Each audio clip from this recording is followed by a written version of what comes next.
Ok, Éxodo capítulo 24. Quiero recordarles algo aquí al comenzar el capítulo 24, que los estudios que hemos estado teniendo comenzaron a partir del capítulo 19, y a partir del capítulo 19 de Éxodo y hasta el 31 más o menos, es el tiempo que se pasa Dios hablando con su pueblo, dándoles sus leyes, hablándole acerca de cómo deben de conducirse, cómo deben de construir el tabernáculo, cómo deben de confeccionar todos los utensilios y los muebles del tabernáculo, que vamos a comenzar a ver en el estudio del capítulo 25.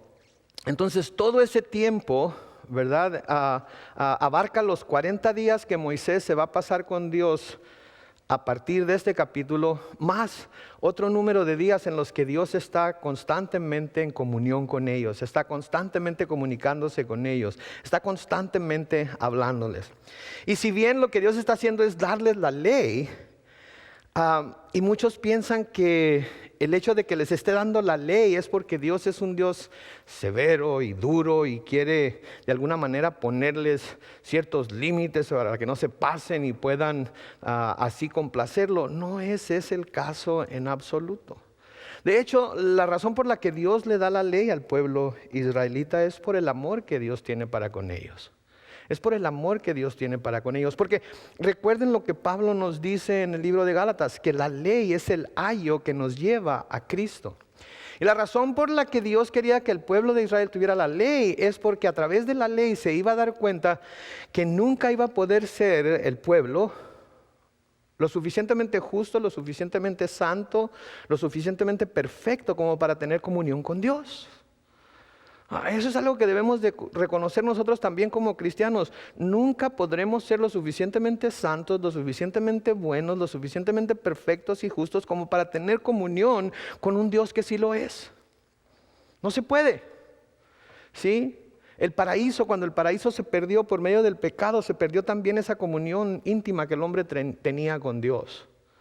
¿Sí? Eso es lo hermoso del Evangelio, que el Evangelio se trata de Dios mismo viniendo en la persona de su Hijo Jesucristo a presentarse como un sacrificio para que a través de lo que acabamos de recordar ahorita, el quebrantamiento de su cuerpo y el derramamiento de su sangre, podamos nosotros ahora acercarnos con confianza a Él.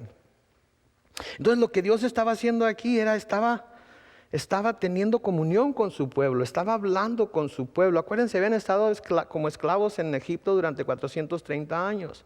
Ahora el Señor los había sacado de ahí y era como una reunión entre su hijo Israel y el padre de Israel.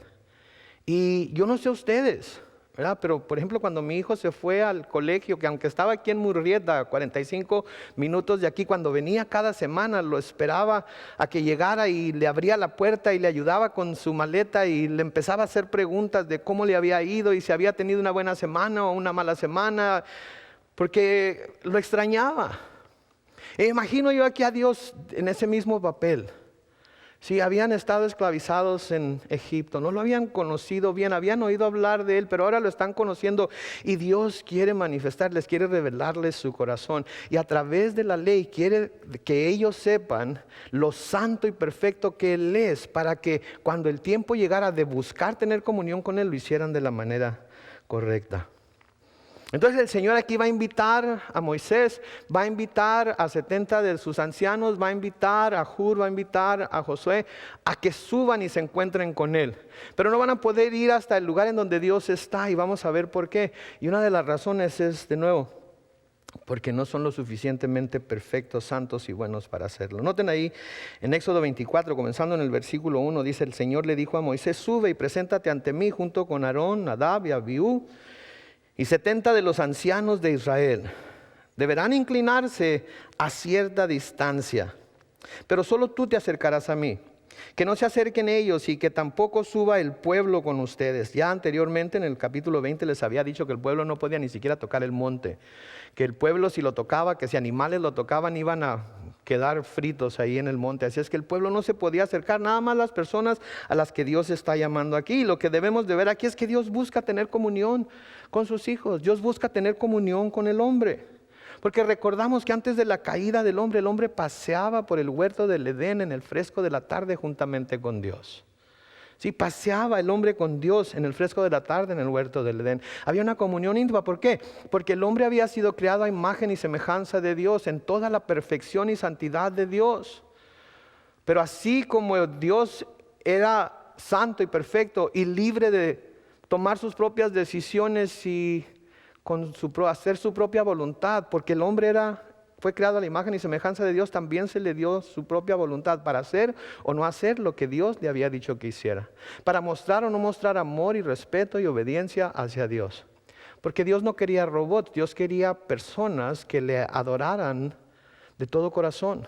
No porque tenían que, sino porque deseaban hacerlo al ver lo bondadoso que Dios había sido al darles la creación tan hermosa que les había presentado. Yo creo que ese es el corazón de Dios, que cuando venimos a la iglesia, cuando venimos a buscarlo, cuando venimos a tener comunión con Él, venimos por Él. Venimos porque queremos encontrarnos con Él. Sí, no porque tenemos amigos aquí, nos gusta sentarnos a platicar con ellos y a comer pan después del servicio o por la música. Todo eso es parte de ello, pero la razón principal por la que debemos venir a la iglesia es porque Dios está aquí y se quiere encontrar con nosotros. Ahora, desafortunadamente, después de la caída del hombre, ya no fue posible tener esa clase de comunión con Él. ¿Por qué? Porque Dios no puede tener interacción con criaturas pecaminosas. Nosotros nunca podríamos hacer lo que hacemos aquí en la iglesia, de levantar nuestras manos a Él, de levantar nuestras voces a Él, de clamar a Él en oración, si no fuera por Jesucristo, si no fuera por ese sacrificio que Él presentó para abrir las puertas hacia el trono de gracia de Dios. ¿Sí? Entonces el hombre no podía hacer eso. Sí, podemos ver a través del Génesis, en donde Dios se apareció y hasta habló con algunos de los personajes de los cuales hemos leído el estudio de Génesis y hemos leído también en el estudio de Éxodo. Pero no era Dios el Padre el que se les presentó, porque Dios el Padre no puede tener comunión con carne pecaminosa. Vimos un estudio de esto hace un par de semanas en donde estudiamos la presencia del ángel del Señor. Y el ángel del Señor era el que a menudo tenía esa interacción con los hombres. ¿Sí? Y en nuestro estudio, cuando hicimos el estudio acerca del ángel del Señor, y lo pueden ver en nuestra página de internet, lo pueden ver en YouTube, vimos que el ángel del Señor era el Cristo prehumanado.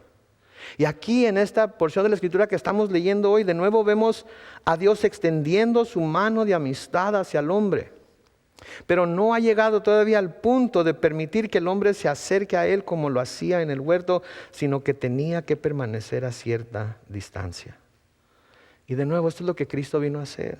Por eso el Evangelio es tan importante para nosotros. Por eso recordar su muerte, su resurrección, su sacrificio es tan importante para nosotros. Por eso dejó la Santa Cena a sus apóstoles, para que se acordaran de que lo que Él había hecho al presentar su cuerpo y derramar su sangre por nosotros, porque a través de Él vino a restaurar la relación que teníamos, que no podíamos tener con Dios, que Adán y Eva sí habían podido tener.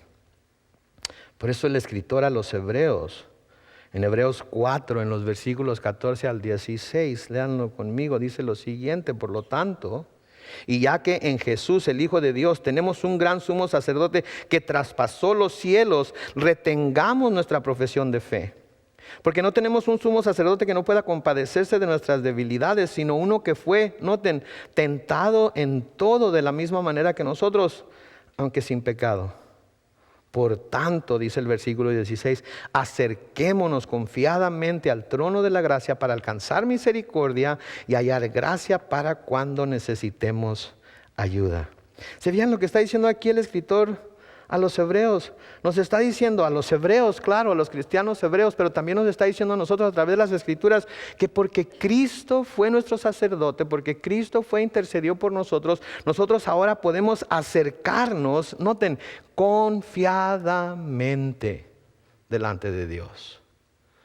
Y podemos acercarnos mientras estamos aquí en la tierra, podemos acercarnos a través del servicio que tenemos de adoración y a través del estudio de la palabra y a través de la oración.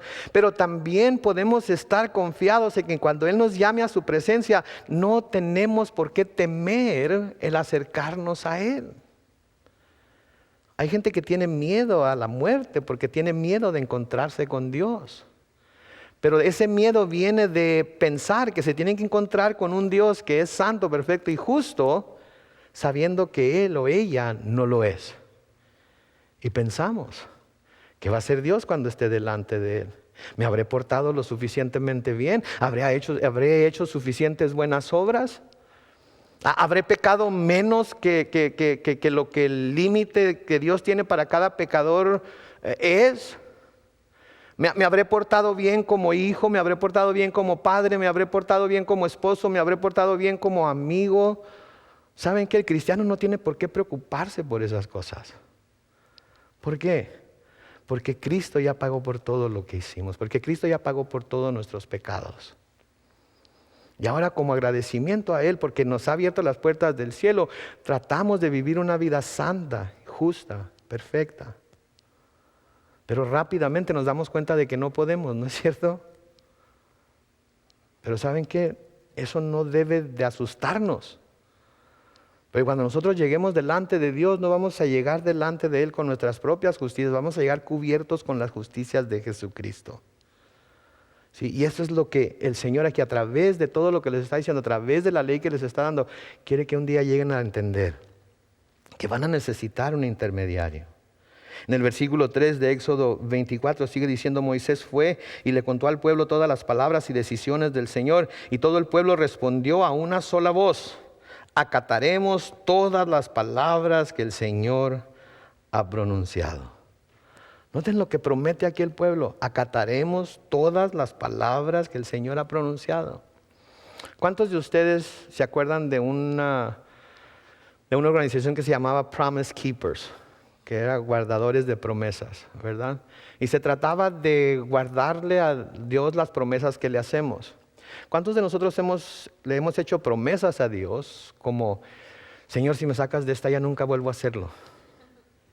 Señor, si me ayudas con esta situación, te juro que no vuelvo por este camino, que no vuelvo a hacer, que no me vuelvo a enojar así, que no me vuelvo a poner de esta forma, que no vuelvo a cometer este pecado. ¿Cuántos de nosotros hemos caído de nuevo en el mismo pecado? ¿Por qué? Porque nuestra carne está vendida al pecado. La ley revela nuestro pecado y nos hace que nos demos cuenta de que necesitamos a alguien o algo más que nuestra propia justicia para poder acercarnos a Dios. Y esto es lo que Dios estaba haciendo con su pueblo. Pero noten la seguridad con la que responden inmediatamente y se comprometen a obedecer a Dios en todo lo que ha dicho.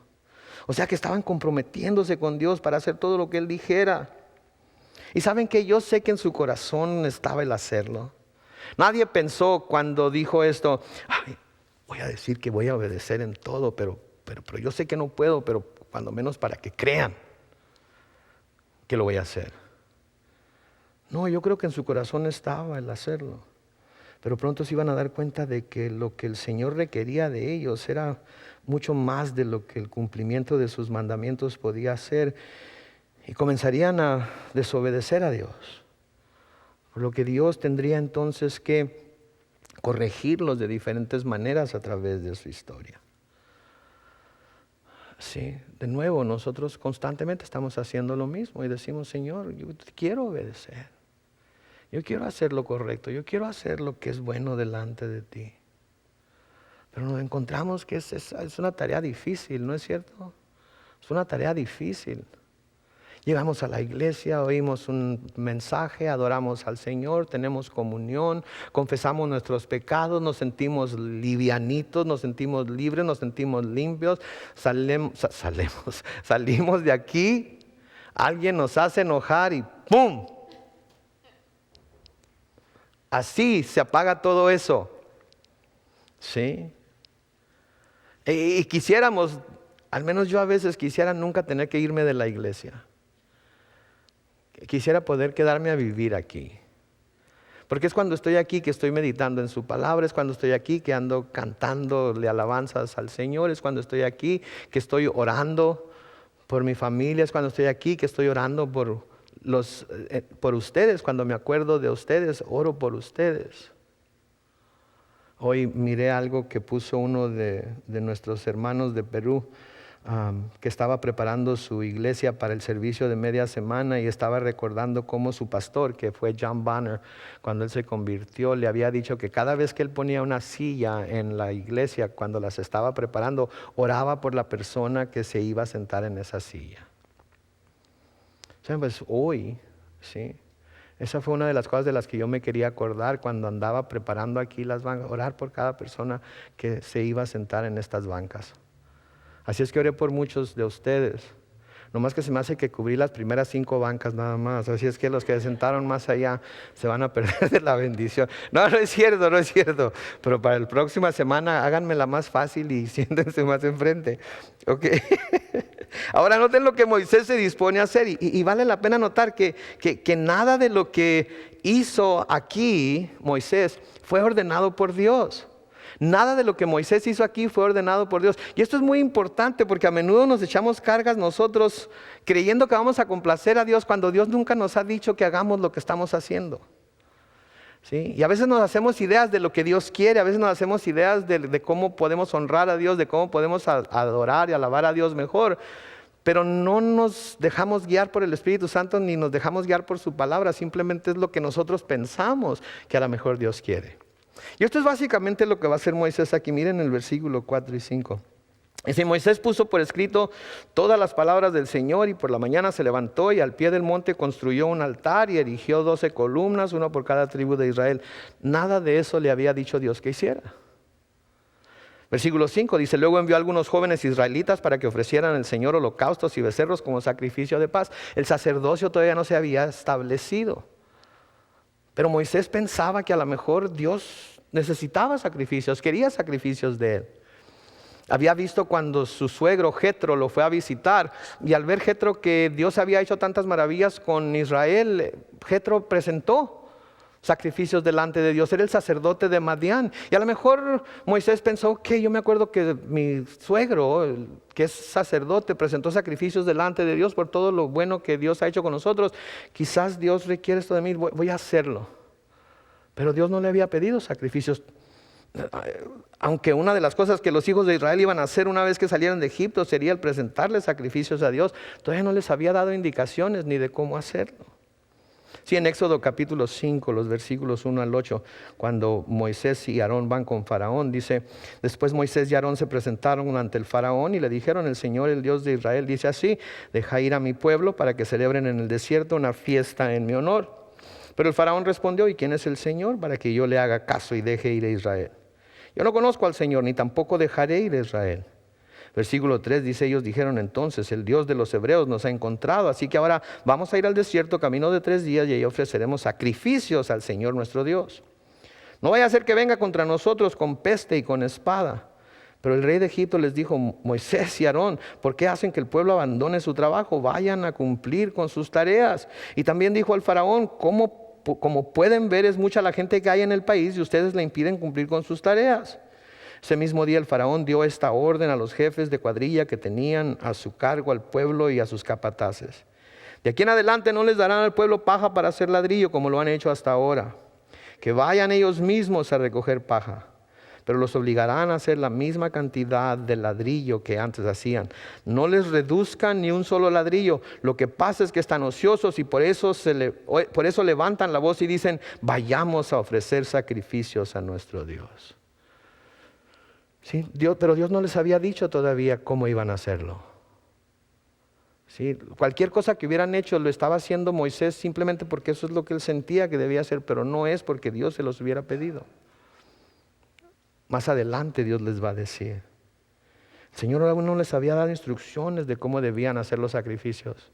Y como vamos a ver más adelante, no era nada más matar al animal. Había cierto modo en el que se tenía que matar, ciertas cosas que se tenían que hacer, diferentes maneras de cortarse una vez que el animal estaba desangrado, despellejado, y ciertas partes del animal tenían que quemarse completamente afuera del santuario. Parte de la sangre tenía que presentarse delante de Dios, parte de la sangre se rociaba debajo del altar y así sucesivamente. Muchas cosas que todavía no les había dicho. Noten en el versículo 6. Moisés tomó la mitad de la sangre y la puso en tazones, y la otra mitad de la sangre la esparció sobre el altar. Tomó entonces el libro del pacto y lo leyó ante todo el pueblo, y ellos dijeron otra vez: acataremos todas las cosas que el Señor ha dicho y las obedeceremos. Luego Moisés tomó la sangre y la roció sobre el pueblo mientras decía: esta es la sangre del pacto que el Señor hace con ustedes al darles todas estas cosas. Noten lo que les dice: esta es la sangre del pacto que Dios hace con ustedes. Pero Dios no estaba haciendo ningún pacto. Era Moisés el que estaba tratando en nombre del pueblo de hacer un pacto con Dios. De manera que este pacto no tenía en realidad ninguna, no era eficaz, no tenía ningún poder. Porque el pacto tenía que ser hecho entre Dios y el hombre, no entre el hombre y Dios. El único que podía hacer el pacto, porque el único que lo podía cumplir era Él, era Dios. Si este era el pacto que Dios había hecho con el pueblo de Israel, entonces el pueblo de Israel debería haber sido condenado y debería de haber desaparecido de la faz de la tierra, porque inmediatamente vamos a ver que 40 días después de que Moisés subió al monte Sinaí, 40 días después el pueblo de Israel se volvió a la idolatría. Y si este pacto hubiera sido lo suficientemente bueno como para mantener al pueblo de Dios bien con Israel, no hubiera habido necesidad del nuevo pacto, el cual acabamos de recordar ahorita, al tomar la sangre de Cristo. Pero porque este pacto no era bueno, porque este pacto no servía de nada, ¿sí? Hubo necesidad de que un nuevo pacto se pusiera en su lugar. Y ese pacto fue el pacto que Dios hizo con el hombre a través de Jesucristo. En otras palabras, esta es la sangre del Cordero de Dios que quita el pecado del mundo. Y ese pacto sí tiene validez. Nada, ningún pacto, ninguna promesa, ningún buen propósito que nosotros podamos hacer delante de Dios para, entre comillas, ganarnos el cielo, ganarnos su favor, ganarnos su misericordia, va a funcionar delante de Dios, porque todo está de alguna manera contaminado por nuestro pecado. He hecho la pregunta sin número de veces, ya no me acuerdo cuántas veces, pero es necesario volverla a hacer. ¿Cuántos de nosotros no hemos pecado en lo absoluto esta semana? Ni de obra, ni de pensamiento, ni de palabra. ¿Ok? Este día es lo que pensé. Hemos tenido algún mal pensamiento, hemos dicho alguna mala palabra. Y al decir mala palabra no estoy hablando de groserías, estoy hablando de palabras quizás llenas de ira, llenas de coraje, etcétera, etcétera, que no deberíamos de haber dicho. Entonces cualquier promesa que nosotros hagamos a Dios, y deberíamos de dejar de hacerle promesas a Dios, lo único que deberíamos de traer delante de Dios es un corazón contrito y humillado, dispuesto a someternos a su voluntad y dispuesto a hacer lo que tengamos que hacer para buscar, obedecer sus mandamientos, porque si decimos que amamos a Dios, la manera de demostrarlo es ¿cómo? Cumpliendo con sus mandamientos. Pero no para ganarnos su favor, sino porque ya nos ha mostrado su favor, ya nos ha mostrado su gracia. Noten ahí en el versículo 9 y 10, dice: Moisés y Aarón, Nadab y Abiú y 70 de los ancianos de Israel subieron al monte. Y luego noten el versículo 10, es muy interesante lo que dice ahí. Dice: y vieron al Dios de Israel. Debajo de sus pies había algo como un embaldosado de zafiro, semejante al cielo cuando está sereno. Por favor, no se dejen de ver esas palabras: y vieron al Dios de Israel. Ahora, ¿por qué es interesante esto? Porque podemos verlo y decir: oh, estos hombres vieron a Dios. Estos hombres de hecho vieron al Dios eterno, vieron al Dios creador de cielos, y vieron al Dios del universo. Pero noten que dice ahí, debajo de sus pies. Les digo algo, no se vayan a asustar, ¿ok? Dios no tiene pies. Dios es un espíritu. Dios no tiene cuerpo. Y cuando la palabra de Dios habla de Dios en términos en los que, como pies, por ejemplo, como las alas de una gallina, o etcétera, etcétera. Está hablando en términos antropomórficos para que nosotros nos demos una idea de lo que es. Pero Dios no tiene pies. Ahora, otra cosa interesante es que dice que vieron a Dios. Pero vamos a llegar un día muy pronto al capítulo 33 de Éxodo, cuando Moisés quiere ver a Dios. Y Dios le dice, no sabes lo que pides. ¿Sí?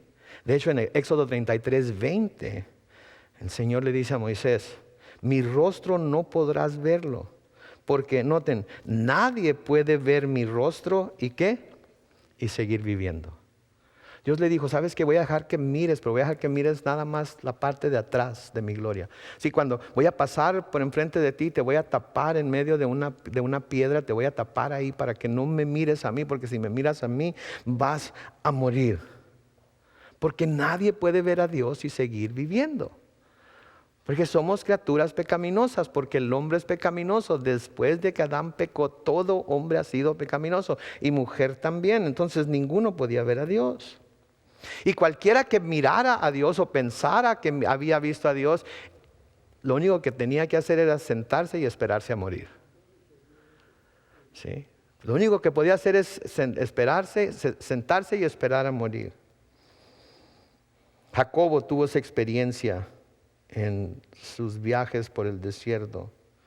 Y llegó Jacobo a un lugar en el cual se acostó a descansar. ¿Se acuerdan de la historia en donde un hombre viene de noche y empieza a luchar con él y dice, ¿cuál es tu nombre? Y le dice, ¿para qué me preguntas mi nombre? Y empieza a luchar y le dice el hombre que está luchando con él, suéltame porque ya va a amanecer. Y Jacob le dice, pues no te suelto hasta que no me bendigas, etcétera, etcétera.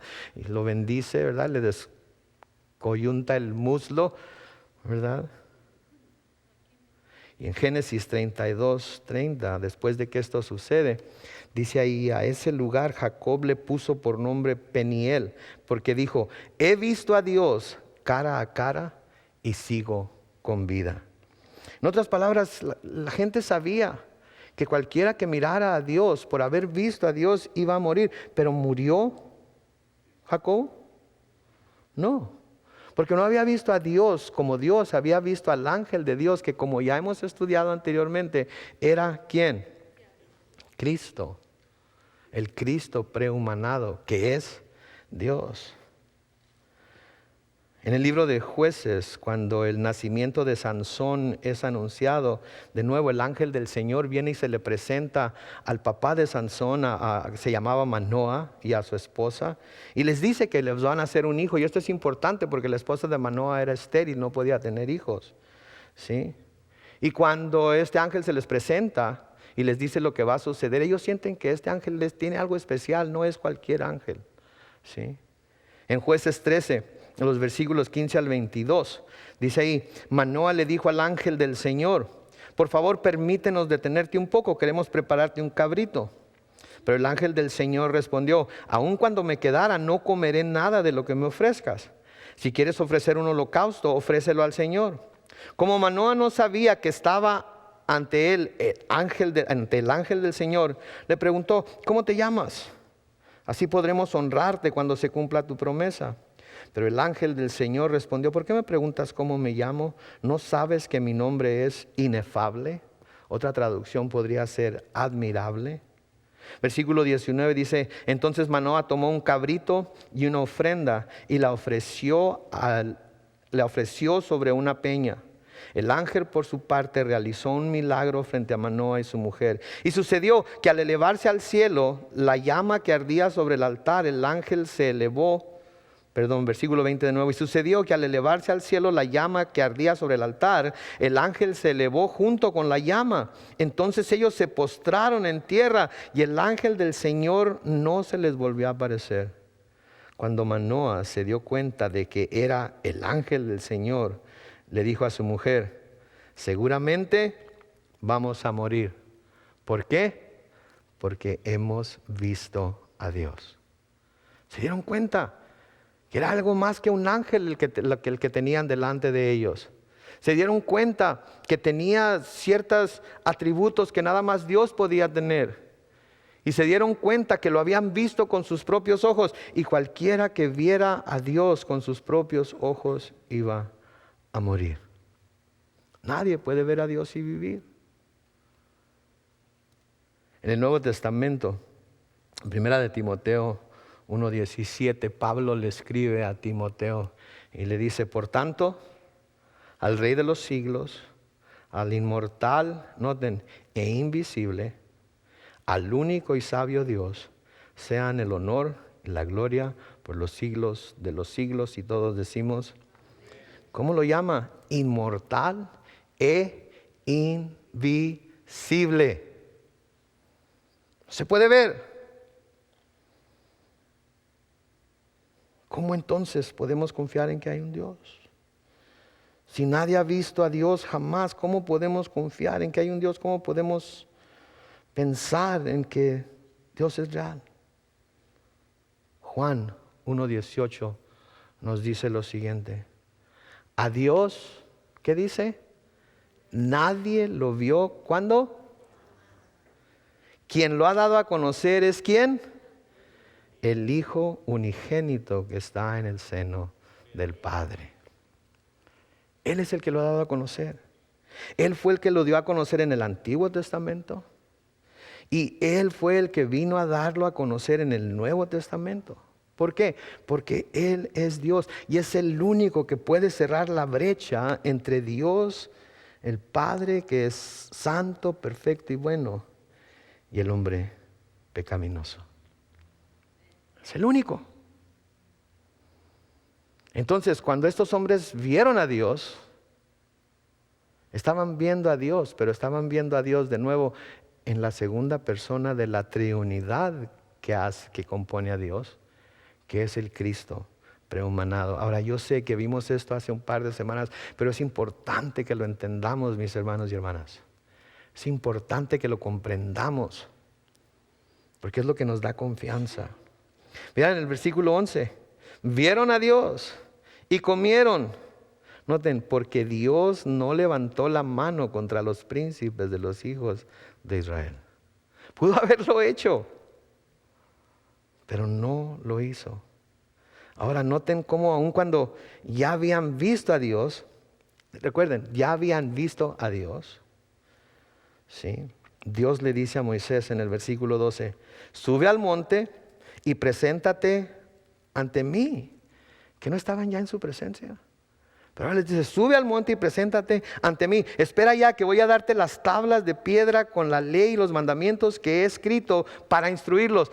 De nuevo, apenas les va a dar las tablas con los mandamientos que Dios mismo había escrito para instruirlos. Todavía no las habían recibido. Versículo 13 dice, Moisés se levantó junto con su siervo Josué y entonces Moisés subió al monte de Dios. A los ancianos les dijo, espérennos aquí hasta que volvamos a ustedes. Miren, Aarón y Hur se quedarán con ustedes y quien tenga algún asunto que tratar, recurra a ellos. Ahora de nuevo les recuerdo, esto comenzó desde el capítulo 19, ha pasado por el capítulo 20, 21, 22, 23 y ahora estamos en el capítulo 24. Y ahora Dios les dice que les va a dar por escrito todas las instrucciones que quiere que tengan. Yo creo que Dios conocía el dicho que usamos nosotros, ¿verdad? Papelito habla. En este caso, piedra habla, ¿verdad? No quería nada más que lo tuvieran de su boca, no quería que nada más lo hubieran escuchado, quería que lo tuvieran escrito. Y saben que Dios quería que nosotros tuviéramos ese libro que tenemos todos delante de nosotros, ya sea en un iPad o en un teléfono o en un libro con pasta y hojas, porque quiere que sepamos claramente sus instrucciones de cómo debemos vivir en esta tierra para honrarle a Él y de tal manera que lo representemos como Él quiere ser representado delante de los hombres. Por eso ese libro que tenemos enfrente de nosotros es tan importante para nosotros como cristianos. Porque eso es lo que nos demuestra, eso es lo que nos muestra el corazón de Dios. Es lo que nos muestra lo que le agrada y lo que no le agrada, lo que Él aborrece y lo que ama. Y hacemos bien en estudiarlo, como dice mi mamá, de cuerito a cuerito, de pasta a pasta, línea sobre línea, precepto sobre precepto, aquí un poco, allá un poco, pero todo el consejo de Dios. Porque entonces es que tenemos una imagen completa de quién Dios es y de quién somos nosotros delante de Él, y nos damos cuenta en realidad de hasta dónde ha llegado Dios en su humildad, aún siendo Dios, para alcanzar a gusanos como nosotros. Y no se ofendan porque digo gusanos, porque el mismo Señor Jesucristo en Salmo 22 se llama a sí mismo gusano. Léanlo después. Sí. Y nos damos cuenta de la magnitud del amor y la misericordia y la gracia de Dios para con nosotros. Y nos damos cuenta de que aún siendo criaturas pecaminosas, así como lo era Moisés, así como lo era Josué, así como lo eran los 70 ancianos, Dios quiere tener comunión con nosotros. Dios quiere que nos acerquemos a Él. Dios quiere que nos reunamos y todos juntos celebremos la cena del Señor y recordemos lo que Él ha hecho por nosotros. Versículo 15 y 16 dice: al subir Moisés al monte Sinaí, una nube lo cubrió y la gloria del Señor se posó sobre el monte, y la nube lo cubrió durante 6 días. Al séptimo día el Señor llamó a Moisés desde el centro de la nube. Noten, parece ser que la cobertura de la nube era como una preparación para Moisés, para recibir lo que Dios tenía para darle. Quiero que se imaginen por un momento lo que sería pasar 6 días cubiertos por la gloria de Dios. Nada más sentados ahí, en su presencia, sintiéndonos cubiertos por la gloria de Dios, viendo en nuestros ojos espirituales esa nube descender sobre nosotros y cubrirnos con esa gloria. Y sentir el poder de Dios que nos atraviesa y nos llena y nos cubre, y nuestro corazón tiembla y sentimos cierto temor, pero es un temor reverente porque sabemos que Dios quiere acercarse a nosotros, no porque nosotros seamos dignos de ello, sino porque en Cristo Él nos ha hecho dignos de acercarnos a Él. Quiero que se imaginen eso, y después de 6 días, de repente al séptimo día, oír la voz de Dios que nos llama y nos revela su corazón. Oh, God. ¿Saben qué? Yo creo que así es como debemos buscar a Dios. ¿Sí? A veces buscamos a Dios todos apresurados, de entrada por salida. Señor, tengo que hablar contigo, pero tiene que ser rápido porque tengo tantas cosas que hacer hoy. Tú estás ahí en el cielo, no tienes mucho que hacer, ahí te la pasas sentado todo el día, escuchando todas las oraciones de los santos, pero yo sí estoy muy ocupado, necesito que me escuches, ok, por favor, pon tu atención en mí, porque lo que tengo que decirte va a ser rápido, va a ser cortito, va a ser al grano, porque necesito que obres rápidamente. ¿Saben qué? Yo creo que deberíamos hacer como Moisés hizo aquí, acercarnos a Dios, pero buscando estar con Él, buscando ser rodeados de su gloria, buscando ser cubiertos por la nube, buscando ser levantados en sus brazos. Apartar tiempo para estar con Él, para estar en su presencia, para decir: voy a apagar todo lo que me pueda distraer, me voy a postrar de rodillas y voy a sentarme por una buena hora, nada más a escuchar, nada más a escuchar. Nada más a pedirle a Dios que me hable. No voy a hablar yo, no voy a convertir mi comunión con el Señor en un monólogo más. Me voy a sentar a buscar, escuchar su voz. ¿Saben qué? Les digo algo, se van a sorprender. Pero cuando nos damos el tiempo de hacer cosas como esas, Dios nos habla. ¿Saben qué? Los retiros por eso son tan buenos, porque nos apartamos de todo. Vamos con el propósito de buscar el rostro de Dios, de escuchar la voz de Dios.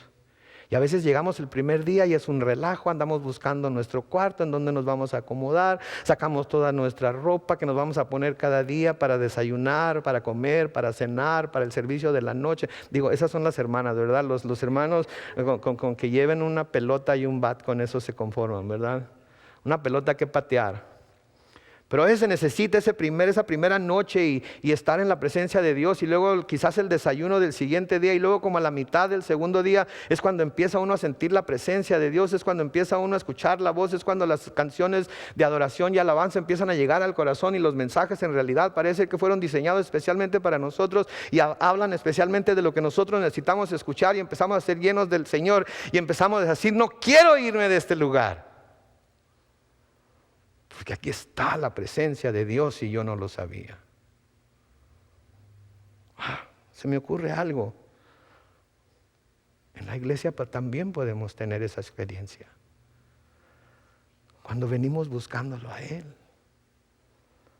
Cuando venimos con un corazón completamente entregado a estar en la presencia de Dios, no en la presencia del grupo de alabanza, no en la presencia del pastor, no en la presencia de nuestros hermanos. Todos dejan de existir para nosotros por 45 minutos, una hora, y el único que está en nuestra mente y el único que puede tocarnos y movernos es el Espíritu de Dios. Pero tiene que ser algo que nos propongamos hacer. Este puede ser nuestro monte Sinaí cada vez que venimos. Pero tenemos que venir buscándolo a Él. Versículos 17 y 18 de Éxodo 24 dice: la cumbre del monte, la gloria del Señor, tenía a la vista de los hijos de Israel la apariencia de un fuego abrasador. Y Moisés subió al monte y entró en la nube y estuvo en el monte, ¿cuánto tiempo? 40 días y 40 noches. 40 días y 40 noches. Él y Dios. Dios y Él. Moisés ni hablaba. Moisés sentía la presencia de Dios. Moisés oía la voz de Dios. Estoy seguro que Moisés temblaba, porque sabía que estaba en la presencia del Dios vivo. ¿Cuándo fue la última vez que temblamos en la presencia del Dios vivo? ¿Cuándo fue la última vez que nos levantamos de estar de rodillas una hora y dijimos: Dios está en este lugar y yo no me daba cuenta? Les voy a dar un anticipo. Marquen sus calendarios para el viernes 13 de enero del 2007, si el Señor no viene en el 2016. Vamos a tener una vigilia de oración. Vamos a reunirnos a las 6:30 y vamos a orar, y a orar, y a orar, y a adorar a Dios, y buscar su rostro. Y vamos a pedirle que haga temblar este lugar. Vamos a pedirle que deje descender su gloria sobre este lugar. Y que nos llene, y nos hable, nos mueva y nos transforme para poder salir en el año 2017 y ganar almas para Cristo. Para transformar este lugar, este vecindario, esta área en la que nos reunimos, y transformar nuestra ciudad y hacer lo que tengamos que hacer, movidos por su Espíritu. Y quizás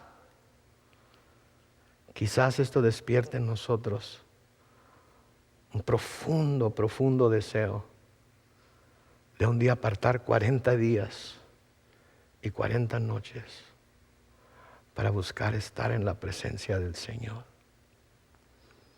Jesucristo lo hizo antes de comenzar su ministerio, ¿no es cierto? Dios tiene un ministerio para Calvary Chapel San Diego en español en el 2017, y Él quiere que nosotros también nos preparemos con ayuno, con oración, buscando su rostro, clamando a Él, porque A Él es al que necesitamos, ¿no es cierto? Porque todo esto, por hermoso que sea, miren nomás los arreglos y todo lo demás, sin la presencia del Espíritu de Dios no son más que luces. Si la presencia del Espíritu de Dios son solamente bancas. Si la presencia del Espíritu de Dios es solamente un galerón que podríamos usarlo para jugar básquetbol si no estuvieran todas las bancas. Pero con la presencia del Espíritu de Dios es el templo de Dios. ¿Y saben cuándo es cuando el Espíritu de Dios se manifiesta más en este lugar? Cuando todos nosotros estamos aquí, porque el Espíritu Santo de Dios mora en nosotros. Cuando nosotros nos vamos, la gloria de Dios desaparece de este lugar. No tiene ningún significado. Pero cuando estamos todos reunidos en su nombre, ahí está Él.